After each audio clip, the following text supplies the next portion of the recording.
Yo, guys, welcome back to the podcast. This is You Know My Name, Not My Story by the Brave Project. This is episode 6. My name's Ross. My name's Ash. Let's get right into it. Perfect, and welcome back to the Brave Project. My name is Donnell Grant, and I'm the founder of the Brave Project, which is the UK's first suicide prevention and wellbeing service for young Black and Asian men. And in this podcast, we are going to be exploring mental health and well-being, what it's like to be a man, and different aspects and things that might affect a young man of color from the Black and ethnic minority community when it comes to seeking help and support. And I'm here with today with my co-host Leo. I'm going to get right into it. All right, guys. So the first question is, how does toxic masculinity affect men's mental health? And I'll give you a short description of what toxic masculinity means. So it says it's an idea about the way that men should behave that might be seen as harmful. For example, the idea that men should not cry or admit weakness. Toxic masculinity is based on the phrase itself. Toxic is built to destroy men's mental health or to make men feel like they're pressure they put in the box to do something that they don't want to do, or as a person that they feel uncomfortable with. It's literally designed and built to destroy men's mental health. What about you, Ross? What do you think? I feel like toxic masculinity is just something to take away from men. Like, I feel like there's always categories to put people in. I feel like toxic masculinity is just one thing people say to put men in a category. Half the people that you hear using it don't even know what it means most of the time. That's like, you've given a definition. Most people don't even know what it means. They just use it because everything's a trend these days. So I feel like it's used more as a trend than actually what it's meant to be. Cool, thank you guys. And the next question would be, what do you think is the most difficult thing about being a man? And Ash, what would you say? I'd say the most difficult thing, personally, about being a man is having to live up to expectations. Not expectations you've created for yourself, but expectations that the people around you have created for you. Things that you might not even physically be able to live up to, but you have to force yourself to live up to those things because you don't want to disappoint or upset the people around you, the people that depend on you, the people that see you as their rock or their foundation. Yeah, so as I was saying, I feel like every man has a purpose, so I feel like it's hard as a man. You have to be that guy. You're pretty much expected, really. You're meant to have a job. You're meant to be bringing in income. You're meant to be able to provide and do a lot of things. So I feel like the man has like the main job most of the time. Like, if you're a man, you're not really gonna have that opportunity to say, oh yeah, can I come here or here? Like, as a man, if you fail, that's on you. It's every man for themselves most of the time. So I feel like there is a gap there between men and women, whereas with a woman might have the opportunity to go somewhere, Like, I feel like as a man, most of the time, you're gonna end up homeless or fail. Do you know what's funny? It's not funny, but you said that phrase, every man for themselves. And it kind of made me think about it. Maybe that's where it came from in the first place. Because I've heard that phrase all the times before, every man for themselves. Exactly. So within my next question is, so do you think society or our inner circle, so inner circle meaning our friends or family or people that you know, puts pressure on men? So I'll read the question one more time. Do you think society or our inner circle puts pressure on men? And by inner circle, I literally mean like people that are your friends or family members, people who might be in a relationship with, romantic relationships. It can be anyone. So literally your surroundings. Do you feel like your surroundings put pressure on you? Yeah, I feel like there's always pressure with everything. I feel like there's always expectations, especially within the current world where there's so many things that are being seen. There's always new higher levels and expectations. Everyone wants to be this guy or that guy, so everyone just sees a new topic, a new trend, and they just want to get to that. Yeah. So just to kind of like expand on the pressures a little bit, so there's different types of pressures. What types of pressures that come to your mind at the moment?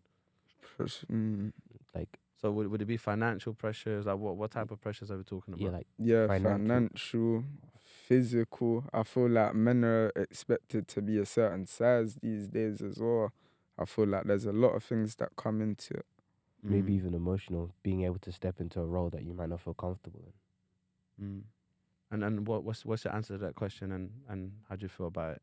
I think that everybody pressures men, or even if it's society or your inner circle, everybody pressures men, whether they do it on purpose or by accident, through either through pushing stereotypes. Like Ross was saying, men are expected to be like a bigger size. If you're talking about why aren't you hitting the gym, you're putting pressure on that person to be like, why am I not like other men, or why am I not like this? You're putting pressure on the person to be like other people or to not be like themselves. Yeah, and so that's where it always builds that gap. Like, before social media, it was like you could be who you wanted. It's like now social media as a man, it's like, oh, he's got this, you haven't got this, he's at the same age. So there's a lot of competition when there shouldn't be any competition. There's no competition. Everyone is themselves. Everyone's living for them. Like, you don't live for another person, do you? So that's it. You gotta live for yourself. Yeah, with that one, with social media, it makes it way worse. If you see, like you're saying, if you see someone else your age doing 10 times better than you financially, you're gonna look at it and think, why am I in that position? It's gonna like force you, or make you want to think, oh yeah, I'm gonna go and do that thing, by not always any means necessary, but more time than not, it's gonna put you in a position where you're like, I'm not doing what they're doing, so clearly I'm failing in some way. So I'm gonna have to step up and do anything I can to get to that position, even if the person that actually got to that position got there literally through any means necessary. Yeah, and then I feel that's the thing. Like, a lot of people come into it where these days, with sharing, for example, like someone will see something, they'll send something to you, they'll be like, oh, look, this person has this or that. And then you're looking at it, you're like, so it puts a perspective on you where it's like, he's got this and that. Everyone's just looking what everyone else is doing instead of what they're doing. So that social media took everyone away from themselves. You need to look at yourself sometimes. Perfect. Thank you, guys. And the next question is kind of followed on from what Leo just asked you guys. Do you think that the pressure from society can affect your mental health? Yes, I feel like when you have so much pressure coming onto you, sometimes I believe that pressure builds diamonds, but at the same time, I feel like when you've got so many people always expecting different things from you, it can put you in a low position sometimes where you're not ready.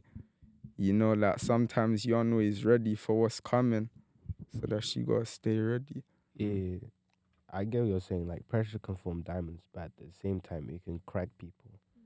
If you're constantly feeling like you're being pressured by the people around you and by society, then eventually, more often than not, you're gonna have to, not going to have to, but you're gonna succumb to the pressure. You're gonna crumble. You're gonna have to take a step back and actually reevaluate what you're doing. If you're constantly being pressured, it's not gonna be beneficial on your mental health. It's just gonna be constantly straining you, making you think about 10 different things at once when you should be focused. Do you feel like when it comes to mental health, as a black person, you might not be taken as serious as the other races might be?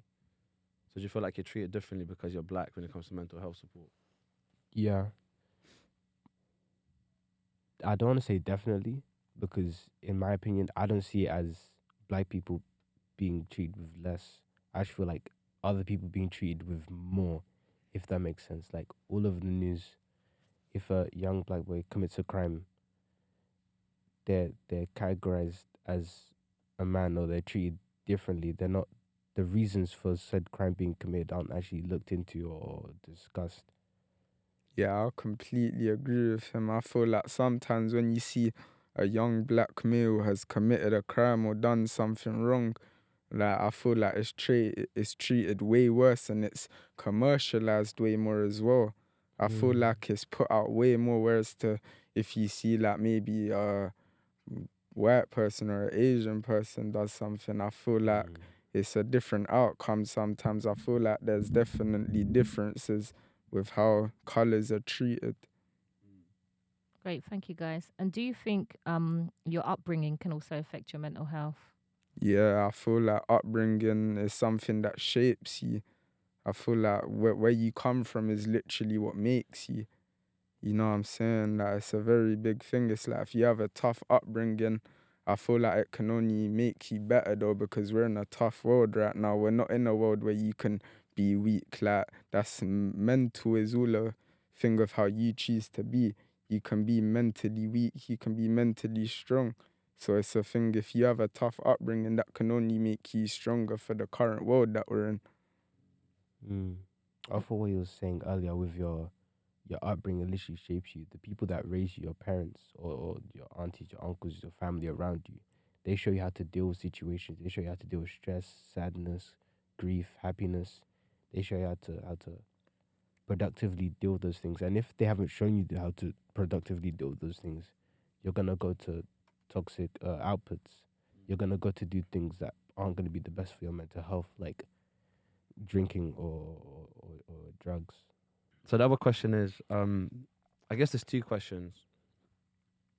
So the first question is, do you guys know what secondary trauma is? Kinda. It's like if you see something traumatic happening, but it's not traumatic, as in it's directly affecting you, you just see it happen and it affects you emotionally, then that you get secondary trauma from the situation. Yeah, you're right. So So it's that's like second person, basically. Yeah, like secondhand, Yeah. like secondhand embarrassment. But yeah. Actually, that's a good example. So yeah, it's literally Mhm. that. So it's like even though the thing or the event didn't happen to you, but it could have happened to someone you care about, or maybe even a stranger sometimes. But because you witnessed it, and there's like levels of empathy, so you kind of start experiencing secondary hand trauma. Secondary trauma, and it can still have a huge impact on you to the point where it's still as significant as someone that experienced it. It can be as bad sometimes even worse. Um, so my second question on that is, do you guys feel like you've experienced secondary hand trauma in your life, or have you witnessed, or do you know people that have experienced it? And do you think that's a thing? Do you think it's a real thing, or do you think it's just something that has been made up? yeah, it's me personally. I can't say that. I can't remember experiencing secondhand trauma. I can't say that I've experienced it. But us as humans, us as people, are very emotional and we're built to be emotional and empathetic. So the idea that we could get trauma from seeing someone else having trauma, it is possible. Yeah, I feel like life is how you take it with that matter. You're either gonna take a situation and look at it and say, okay, like, it is what it is, or you're gonna take it and let it affect you. You know what I'm saying? I feel like there's always ways to get around things. You can either look at that situation, let it block you, or you can just move past it and keep flowing with life, because life don't stop. Time doesn't stop. So it's only mental things that can block you. Nothing else is stopping. My next question would be to you guys: how do you cope with adversity, and what advice would you give to someone in terms of coping with adversity? Me, I tend to take a step back so I can look at everything like a have an overview of everything, and then see how I can tackle it or see how I can deal with it. If I was to give advice to someone else, I'd say to not look at it from your own perspective, but to look at it from the perspective of someone looking in at your life. Yeah, I feel like with adversity, like, it's more just something you gotta try to keep yourself away from. You know what I'm saying? It's just, once again, something that can affect you or not affect you. Cool, and I've got one bonus question. Yeah, this one just came into the light today. But you know, I think it's a great question, and obviously I don't know how much do you guys know about like the mental health services and all of that stuff. But my question is, if you could change one thing in mental health services, what would you change and why?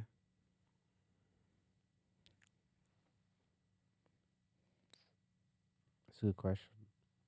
See that one I told you, just slap that one on there. It's a good question when everyone goes quiet, when no one's reflected in it. I think that if I was to change one thing about mental health services, it would be to have it advertised differently. I feel like most mental health services are advertised like clinically, like hospitals are with, white walls with like almost as if you're checking in and you're a patient instead of being an actual person talking about feelings, because feelings aren't the same as like going into surgery. Surgery is set. You go there, you get something taken out, you get something put in. It's set. It's clean. Whereas feelings, it can get messy. You can go from being happy to sad to angry to confused. I think that mental health services should instead be more fluid and not advertised as in you're a patient just checking in. You should be a person, your own person. Yeah. So just to like just to get a bit more clarity on that. So people should be treated as individuals rather than just another number or like patient that just comes through to like a clinic or whatever. So people should be emphasized of being individuals. Yeah, the individuality of a person should be emphasized, and you should make it so that the whole process of checking in and going through everything or going through the process is more humane, more empathetic, rather than just being surgical and clinical. I hear you loud and clear. And the more humane one, I heard you loud and clear, man. Love that. Yeah, I agree with what he's saying. I feel like it's very important. If you could change one thing Mm. within the within the mental health services, or maybe just the whole industry, but one thing Mhm. around mental health, what would you change and why? Yeah, so like I would definitely change it into a way more positive service because as he was saying about like how they treat you like you're a patient or you're at a clinic, I feel like it's very important in life when you're going through something negative, you need that positive balance there as well. I feel like if you're talking to someone about something and you feel like you want to break down or you feel sad, like you're releasing something, but it's like what's coming in. It's about what's coming in. So I feel like you need positivity there. So if there was one thing I could change, I would make it more positive. So when people are going through what they're going through, they can actually have something there that's building their mind into something better rather than just reminiscing on bad thoughts. Yeah, I like that. I like that. Going off of what you said, I was thinking, he was talking about negative emotions going and having positive things coming. I was thinking, yeah, your more time when mental health services are brought up. I think personally about therapy or going to therapists. So more time when you expel negative emotions, you're gonna want the therapist to give you advice. And then I thought about it again. I thought more time when people talk about therapy, they talk about it as not a joke, but as if they don't take it seriously. Like they hear the advice the therapist says, but they don't always take it on board. And that might not be the fault of the therapist, but I was thinking that maybe more meaningful advice could be given, like advice that you can take on, not just for the one situation that you've told them about, but for life in general.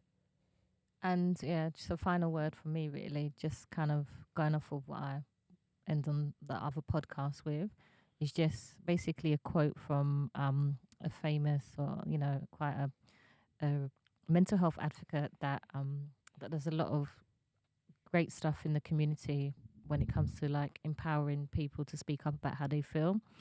And this is a quote from something that he's a performance or an event that he went to.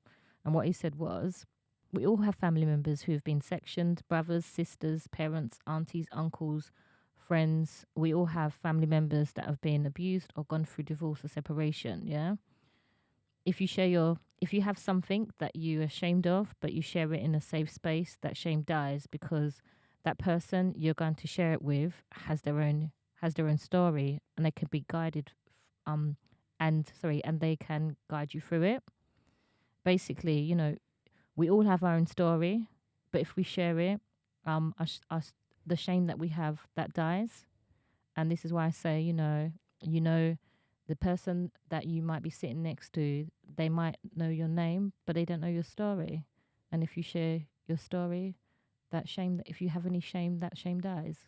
And this is, the basically the aim, one of the aims of our podcast. So I hope that everybody, whether you're here as a guest or a host, or you're actually watching this from wherever you are, that you take something away from this, and knowing that, you know, your story, if you share it in a safe space, that shame dies. And thank you guys for joining us today.